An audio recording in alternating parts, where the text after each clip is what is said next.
અરે કહેવા દો ને, ઉભા રહો. પહેલા રોઝ ડે છે, પછી પ્રપોઝ ડે, પછી ચોકલેટ ડે, ટેડી ડે, પછી promise day, hug day, kiss day અને પછી વેલેન્ટાઇન ડે. આ બધું ધીરે ધીરે ઉજવીશું, વાંધો નહીં.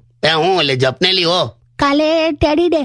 તારો દિવસ. ચૂપ થઈ જજો, હું જાડી નથી. એટલે વાલતી કીધું લી. પ્રોમિસ ડે પર શું કરશો? પ્રોમિસ ડે પર હું બધાની સામે આમને પ્રોમિસ આપું છું કે હું સાથે ને સાથે જ હોઈશ.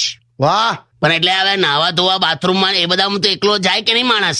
અરે એટલે એવું કઈ પ્રેક્ટિકલી ફિઝિકલી સાથે ને સાથે રહેશે એવું નથી કહેતા કાકા. એટલે ભાઈ ઓ તને ખબર નહીં, આ એટલી સાથે રહે છે ને કે હમણાં મેં પાસપોર્ટ સાઇઝ નો ફોટો પડાયો ને એમાં હો અડધી આ દેખાય છે. છોડ ને પહેલું. પછી આવશે હગ ડે. ગંદી વાતો ના કર. બે કાકી, હગ ડે એટલે બે હગ ડે એટલે ભેટવાનું લી એમ. તું રહેવા દે ને ભાઈ ઓ.